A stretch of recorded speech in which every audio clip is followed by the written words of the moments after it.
How much money do you think this player earned? A striker who over the season played 16 games, managed 4 goals and 5 assists. I'll let you take a second to guess. Well, your answer is probably wrong, because this player earned £616,000 per week. The player being Carlos Tevez, who earned this amount of money during his year in China. This was a result of China's extravagant plan to take over football, one that involved investing billions into the sport, spending more money than Europe and taking a massive risk, all in the name of trying to be number one in football. At one point, they were one of the most valuable leagues in the world, yet today it's worth literally nothing. So how did it go so wrong? How did a league that had the backing of an entire country turn into a ghost town with consequences that are still being felt to this day? Well, this story goes much deeper than you think. It's one that explores the hidden details that most have never heard of. One that exposes corruption, incompetence, and gross financial mismanagement. This video will go over the rise and catastrophic fall of the craziest experiment in football history. This is the truth about the Chinese Super League. Xi Jinping was officially elected president of China in 2013, and he came into power with a vision for football in China. Chinese football at the time was going through sort of a rough patch. In 2010, the Chinese Super League went through a major match fixing scandal, which saw 33 players and officials banned for life, with over 50 sent to jail. It was a dark time, but the new president had a plan to turn it all around. He wanted to turn China into a football powerhouse by building more pitches and training centers, making sure kids across the country started taking up football. He wanted China by 2030 to have established men's and women's national teams, and by 2050 he wanted China to become a first-class football superpower, having hosted a World Cup by then too. At the time of him saying this, China's FIFA rankings were low, so they still had a ways to climb. But he knew the influence and power football brings to a country. His goal was to make China number one in the football economy and take over the sport, which meant serious investment. Billion-dollar Chinese businesses wanted in on this investment, as it meant political favor with the president as well as a strong economic advantage. Pumping money into football was a no-brainer, and it became a race to see who could spend more. Starting off with buying stakes in European football. Within months of the plan kickstarting in 2015, 20 different European clubs had Chinese investment, including both Milan clubs, Man City and Atletico Madrid. A Swiss marketing company was also bought by China's richest man for nearly £1 billion, meaning by 2016, foreign football investment by China reached nearly £3 billion.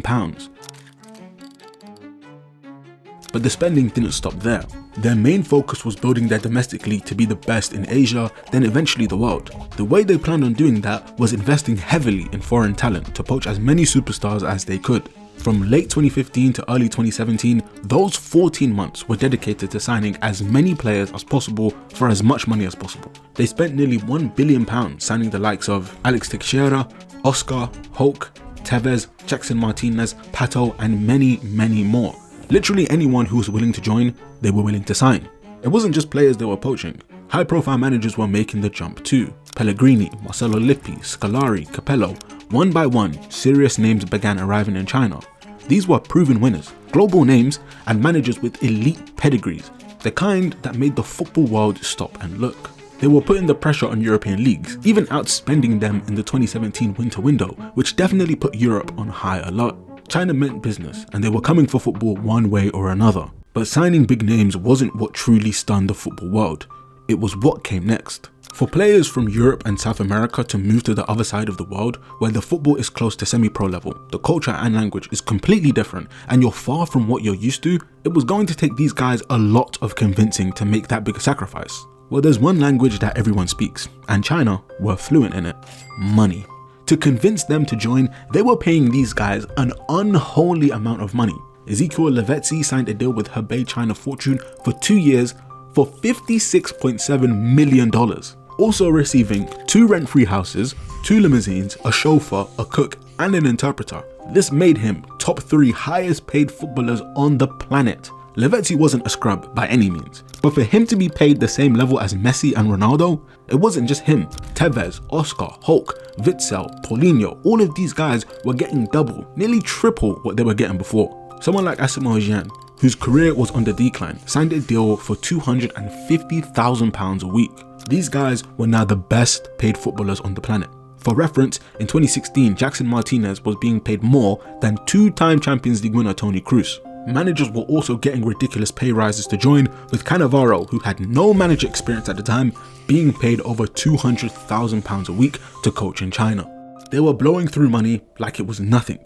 In a matter of months, this league went from obscurity to the face of the news cycle every week, now investing billions into football overnight. Money was not a concern, but to everyone else, it was. For the players that moved, they were labelled as greedy, giving up their careers for money, missing out on the chance of winning and building a legacy to get paid. No one embodied that criticism more than Oscar. Not someone past his 30s looking to secure one final payday, but a 25-year-old starting his prime. He was an integral part of the Brazilian national team, as well as a key player for Premier League champions Chelsea. He had the world at his feet and was slowly becoming one of the best, but he decided to give it all up to earn £400,000 a week in China. He was called embarrassing, greedy, and many say that he wasted his career. But for him, it was a different story. Football was being shaken up violently. Their strategy was as bullish as it gets. It felt like the beginning of something unstoppable. But the question on everyone's mind was, can you actually buy football? Can you compress a century of organic growth into a few years of spending? Well, China had to deal with a different problem first. The spending they were doing was getting severely out of control. There were major doubts as to whether this was even sustainable. So just 2 months after signing Tevez, in March 2017, serious restrictions were put in place to limit the irrational spending, including limiting the number of foreign players that could play in a match from 4 to 3, requiring every team to start at least 2 Chinese under-23s, and the biggest one was making it so that teams that signed foreign players would have to invest the same amount of their transfer fee into the Youth Development Fund. This meant every foreign signing effectively now cost double. These rules were drastic, but they were desperate in trying to limit the spending, because for all of the spending they were doing, the league was making next to no money. Matchday revenue wasn't great as attendance numbers fluctuated without the same fan loyalty as European clubs, and to actually fill the seats, they sold tickets for extremely cheap, with season tickets costing as low as £50. They struggled to make commercial revenue due to a lack of sponsors and even shirt sales without an established fan culture, and the broadcasting revenue was a fraction of what European leagues were making. The Chinese Super League brought in $200 million a year, which was 10 times less than the Premier League. They were spending on the same level as Europe, but weren't even close to earning at the same level, and without a reliable way to make that money, the Chinese FA needed to limit their spending while trying to figure out how to do so. However, the consequences of their spending caught up faster than anyone expected. It turns out throwing a bunch of money at players wasn't enough to improve anything. The quality of the league was subpar, and signing star players didn't change that when the domestic talent was still so bad. It was just foreign players trying to do everything with seemingly no help, which didn't make the Chinese players better, but instead just exposed their weaknesses that they couldn't keep up. This made for a worse product. The league wasn't interesting to watch, and it was clear that before they bought any foreign stars, that they should have actually tried to improve their domestic players, and that was probably a smarter choice. So the Chinese FA came up with a plan to try and improve their national talent. In 2018, they took 55 under-25 players for the final 3 months of the year away from their clubs and put them in a military-style training camp where they all shaved their heads, weren't allowed to use their phones, and had to undergo strict military-style training and ideology education, all in the name of trying to improve Chinese players' footballing abilities. What this has to do with football, I do not know. This has never been done by any country ever to improve talent. And did this work? Of course not. It did way more harm than good, and the league still had the same problems it did before. Trying to fast-track decades of progress into months and years just showed how impatient and unprepared they were for executing this plan, which ended up influencing how players approached the league too. Most of the players that did join didn't take the league seriously. Carlos Tevez arrived in China overweight. He barely played and was injured most of the time. He spent more time in Disneyland and back home in Argentina than he did actually playing in China, and within a year he was gone, saying, "I was on vacation for 7 months." Bearing in mind, he was on £600,000 a week. It wasn't just him either. Axel Witsel said he just went for the money and returned to Europe after just 1 year. Carrasco desperately wanted to return to Europe, and Lavezzi said, "I chose it just to make money. That was the goal, and that's why I endured." This was a common theme for pretty much every player, and when money is the sole reason you're there, trying becomes secondary. And that was clear when looking at the quality of football in the league. The real issue China needed to solve wasn't the fact that they weren't spending enough billions on superstars. They needed to actually build a football culture. Kids in China didn't grow up wanting to be footballers. They didn't play football on the streets, they didn't idolize any national team players, and the few who did watch preferred watching the Premier League. fan engagement was weak, and to build this amongst Chinese fans would require years of planning and decades of execution. Spending billions without a real goal ended up being a massive mistake, one that was about to get severely out of hand. Except teams didn't get that memo. Even in 2018 and 2019, they were still spending on players and giving these guys big wages. None that was more egregious than when Jiangsu Suning was about to sign Bale on a 3-year deal worth £1 million a week in July 2019, but it was called off when Real Madrid wanted a transfer fee at the last minute. At this point, the spending stopped looking ambitious and started looking dangerous. And when it became clear the clubs wouldn't slow themselves down, someone else had to. The Chinese FA decided to make a drastic intervention to stop the bubble bursting by introducing a salary cap in December 2019. They were restricting wages to just £42,000 a week, meaning luring foreign talent with money was no longer a thing. Seemingly overnight, the league, once known for spending billions, were now trying to be frugal, and for good reason too. If they didn't do so, they ran the risk of the league ceasing to exist, as every club was just going into too much debt. This was their last resort to try and save the league, but it was about to face a shock it couldn't control. Just 3 months after the salary cap was introduced, disaster struck: a global pandemic. This would make all of their efforts to save money redundant. Revenue was completely slashed. No fans in the stadium plus a shortened season meant no match day or broadcasting revenue. But it wasn't just fan engagement that was affected. Players and managers were leaving in droves, with some not being allowed into China because of travel restrictions, or just not wanting to return to China, leading to terminated contracts and some leaving due to the imposed salary cap. All of those players and managers that were paid crazy money were all gone by the end of 2021 except for Oscar. The pandemic flushed them all away. The fallout would eventually spread even further. The 2020 Chinese Super League season still went ahead, but it was only a 5-month shortened season. In the end, Jiangsu Suning FC would be crowned 2020 champions. Yet, just 3 months after their triumph, the club no longer existed, dissolved due to major financial difficulties. The debt was too much and they had no way to pay it back. This was the same team that wanted to pay Bale £1 million a week just a year prior. The financial mismanagement caught up to these teams, and the bubble ended up bursting in spectacular fashion. Many teams would suffer the same fate, including Tianjin Tianhai FC, once managed by Cannavaro, with Pato and Witzel on their massive payroll that went bust in 2020. Hebei FC, the same team that paid Lavezzi that outrageous contract as well as hiring Pellegrini, Mascherano and Gervinho, ran out of money and went bust in 2023. Chongqing Liangjiang Athletic FC went bust in 2022 after investing $450 million in 6 years. Dalian Pro, who made Rafa Benitez the best paid coach in the world, also no longer existed after going bust in 2024. In fact, from the start of the pandemic till 2025, over 50 professional football clubs in China ran out of money and were dissolved. This wasn't a crisis, this was an apocalypse.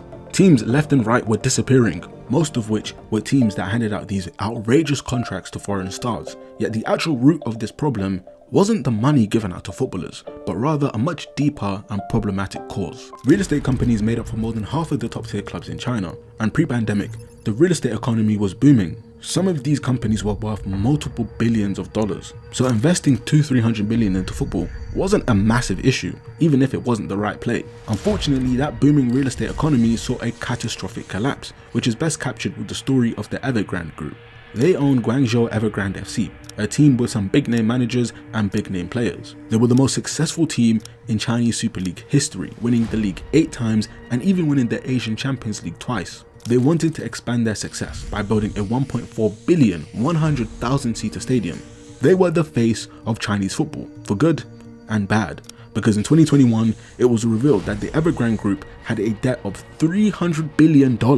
They were using that debt to grow the company, promise homes to millions of buyers, and sign off on extravagant projects. But once the pandemic hit, they could no longer borrow any money, meaning that debt was catching up to them and had to be paid back. The Evergrande Group obviously couldn't pay back $300 billion, and so the company collapsed. A fate that would extend to the entire real estate economy of China and beyond. All those companies that had unsustainable debts scrambled to try and stay afloat, and in trying to save their company, they needed to cut off some limbs in a desperate attempt at survival. Football was one of those limbs. As a result, many teams, not just the ones owned by real estate companies, would be dissolved under piles of debt, eventually including Guangzhou FC in 2025, meaning the most successful professional club in Chinese football history no longer existed. That was the state of the country's economy and their football. As of today, the Evergrande Group has been delisted from the stock market, still billions of dollars in debt, lost almost all its valuation, and the property crisis in China is still ongoing. This didn't just affect the domestic league, of course. China's investment in European football suffered the same fate, with most investors selling their stake. Suning Holdings, the same company that owned Jiangsu Suning and went bust, owned Inter Milan. Suning borrowed $336 million from Oaktree in 2021, which if they didn't pay back, they would lose control of the club. They lost control of the club. AC Milan suffered the same fate, with Chinese businessman Li Yonghong also losing control of the club to an American hedge fund after failing to pay off his debts. Those are the most expensive examples, but as of today, most Chinese investment in European football now no longer exists. The pandemic essentially killed off Chinese football. Their grand plan for football domination regressed. Cities had lost their teams, and whatever football culture they had was now being torn apart. The only player who saw it to the end was Oscar, who left in 2024 after earning over £175 million during his time there. This was a league that once spent over £1 billion over a 2-year span. They're now not even spending $20 million across the entire league. The numbers shrank, and the value of the league has hit rock bottom. Yet after all of that, China's main goal to make their national team better didn't even work. They failed to qualify for a World Cup, with still the 2002 World Cup as their only appearance, and they have failed to have a significant impact in the Asian Cup. In fact, in their FIFA rankings, they've gotten worse, peaking at 57th in 2017, only to continue to go downhill, where they currently sit 93rd in the world as of 2026. The peak of their humiliation was when they played rivals Japan in the World Cup qualifiers in September 2024, where they ended up losing that game 7-0, which is the second largest defeat in Chinese football history, cementing the national disappointment in football. And somehow, despite the national team being the worst it's ever been, and their domestic league dissolving in real time, things, amazingly, were about to get way worse. At the end of 2024, a massive investigation would uncover something seriously damning for Chinese football. Former China men's head coach Li Tai was found guilty of accepting $16 million in bribes, including paying $418,000 to get the national head coach job. Bribes he accepted were along the lines of match fixing and picking players for the national team that paid him the most. His punishment was 20 years in jail, and he wasn't the only one. His former boss, the former Chinese FA president Chen Zhuyuan, was guilty of accepting bribes of $11 million and was sentenced to life in prison for his crimes. Yet the corruption doesn't stop there. In 2026, their hopes of ever becoming a football superpower crashed and burned when it was uncovered that 13 teams were found guilty of match fixing, gambling, and corruption in the football industry. 9 Chinese Super League teams in the upcoming season will start the campaign with point deductions, with all 13 teams involved being fined. In the end, 73 people received lifetime bans by the Chinese FA. This entire project started with China trying to clean up their image of corruption by turning a new leaf and trying to become a world football superpower. And it ended with corruption. Former Chinese FA president Chen Zhuyuan said the corruption in Chinese football does not only exist in certain areas, it's everywhere in each and every aspect. For Chinese football fans, they were disgusted at having to not only watch billionaires destroy their local teams with poor financial management, but also be told that their entire football association is rooted in corruption. It highlighted that the football project in China was doomed to fail before it even started. The project took a short-term top-down approach, trying to funnel money at the highest levels in hopes that it brings success to the entire footballing system. But football doesn't work like that. In most successful football nations, it's grassroots led, where the bottom of the football pyramid funnels talent upwards. Rowan Simons put it perfectly. All major footballing nations have a pyramid of leagues. The elite professional clubs sit at the top, supported by a deep pool of semi-professional and amateur teams, all of whose players are vying to work their way to the top. Such a pyramid thrives on a culture of playing football en masse for fun. The larger the pool to draw from, the better the players at the top will be. Professional football in China has continually failed because it's supported by nothing. Their pyramid is upside down. The statistics bear this out. England's 1.3 million registered players dwarf China's fewer than 100,000 footballers, in spite of China's population being 20 times larger than England's. Unfortunately, the Chinese FA have not operated this way to build the grassroots first, because the people running these projects don't know much about football, but instead are trying to chase results, which clearly did not work. That's the main problem. The Chinese FA aren't going to spend time building any grassroots leagues, so honestly, Chinese football fans might as well do it themselves. Which is exactly what they did. The Jiangsu province lost their team in 2021 after winning the Chinese Super League, but fans still wanted to support local football, so the Jiangsu Provincial Sports Bureau organized their own amateur football league consisting of 13 teams, one from each city in the province. And so the Jiangsu City Football League was created in May 2025. It started off as a local amateur league, but very quickly spiraled into a viral sensation with attendances in the early days just under 10,000 fans, but from match day 5 onwards, the average attendance was over 30,000, which is higher than the Chinese Super League has ever had. It grew in rapid popularity due to social media spreading word around the country fast. But more importantly, the league was built on a proper football culture, with local rivalries and intercity clashes, meaning more loyal fans representing their city. This in turn led to a much better fan atmosphere and engagement with a much bigger community aspect as the entire province got to participate. With the quick surge in popularity, it encouraged more tourists to watch games and see what the city has to offer, exploring sites, restaurants, hotels, all to be involved in the football culture. As a result, the local economy of Jiangsu increased, with the total impact estimated around $430 million. It also meant sponsors wanted in on the action as well, including companies like KFC and Xiaomi. By the end of the inaugural season, the final was played on November 1st and had an attendance of 62,000 fans, with over 1 million people entering the raffle for the final. Over the short season, over 2.4 million fans attended games and they racked up over 1 billion online views. The season even finished in crazy fashion, with the 6th seed underdogs winning the whole thing on penalties, giving the fans a climactic finish. This is how football pyramids are built, building local leagues with talent funneling to the top. Ironically, it wasn't the FA that figured this out, but the local sports committees. And with the popularity of the league, there's clearly a market for football in China, one rooted in local pride and sustained by community participation, not one built on superstar glamour. One, if done properly, can lead to a real organic growth for football in the country. Plus, this was just the first season of this amateur league.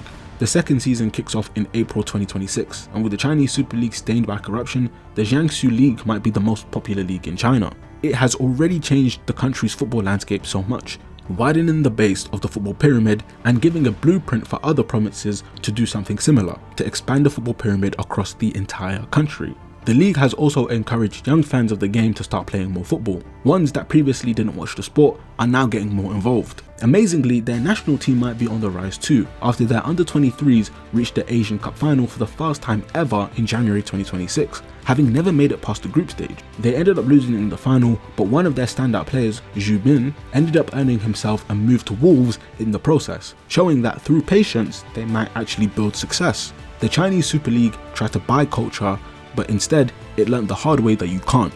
But in its collapse, something more organic began to grow. And now, after all that excess and the fallout, China might finally build the football system it wanted all along.